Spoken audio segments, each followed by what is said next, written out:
Oh, you brave people who are still with me. This is the 6th lesson using the mask spot tool. So let's again bring up some kind of green color, overlay, 100%, invert the mask. And we're going to use the spot tool now and go through a few of its interesting things. So the spot tool brings up this kind of target, bow and arrow target kind of thing that we can alter a bit. I'm going to bring it in like this. And what I'm trying to do is isolate just one of these ovals.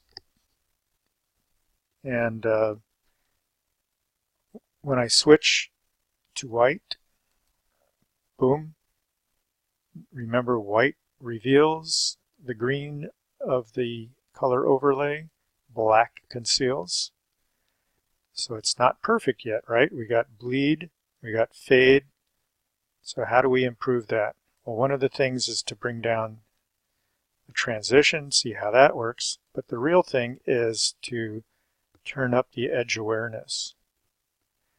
And as we turn up that edge awareness, it really cleans it up quite a bit. Play with the transition perhaps, and sometimes playing with the size. So as we do this, again, this is the absolute everything will be white in the mask. Everything beyond the screen will be black in the mask, and a transition zone in between. So as we bring that transition zone down, you can see that it's expanded my red outside the circle. So I want to do something like this. And now it's given us a pretty darn exact mask of that oval automatically without me having to carefully go around with a brush on all its edges.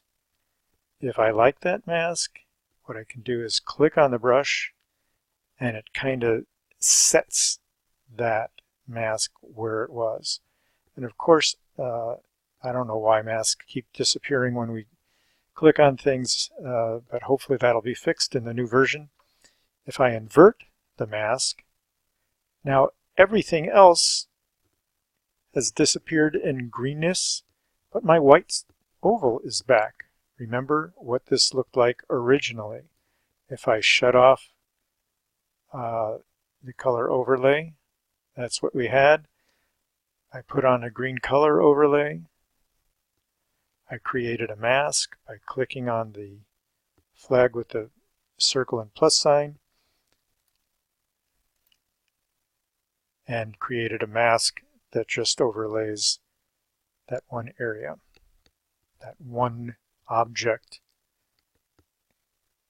to be able to paint the white oval that we had here with green selectively. And we made a pretty good mask. Now I know that some of you are saying, yeah, but Joe, you're just using nice sharp-edged simple objects.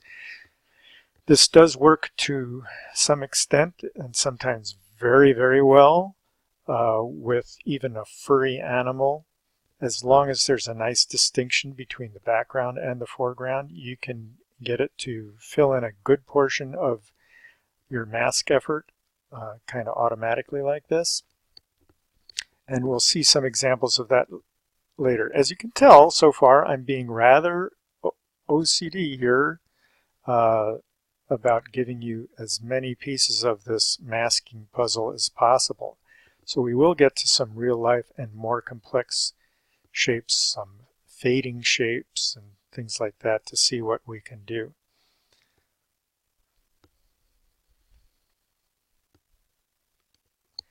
The other thing we can do is, again, use a spot tool.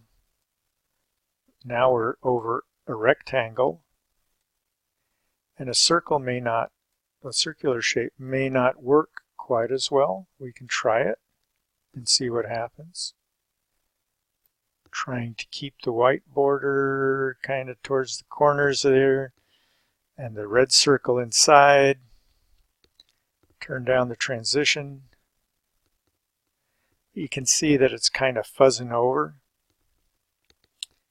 What if we change the edge awareness? We're getting better, but we still have this fade out towards the corner. So how about we change the roundness from round to square?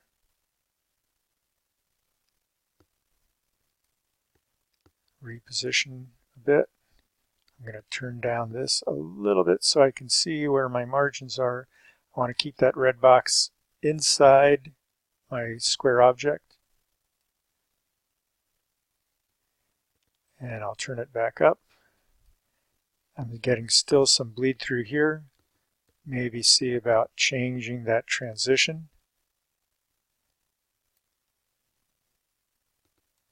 Increasing the edge awareness. And boom! So if I increase that roundness again, we have the fade in the corners. I don't know if you can see that as well. But by bringing it to a more square shape, I'm filling in the corners better and better. I might increase the size just a little bit. Nope. If I increase it too much, I see I'm getting bleed to the outside. But getting pretty darn good here. All right. So one more slider within the spot tool is roundness, transition, edge aware. We just played with the roundness. Mask area inside or outside is basically just inverting.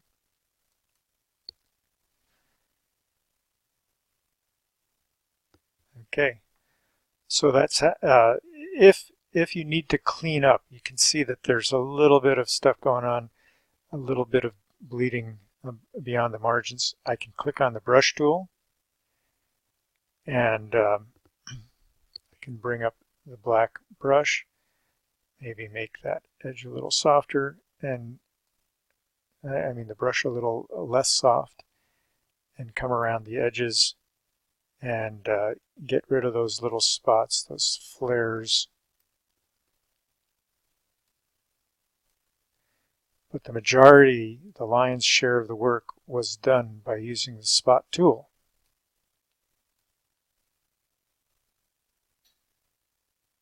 But you will frequently find yourself tweaking your masks just a little bit like that. Now it's perfect.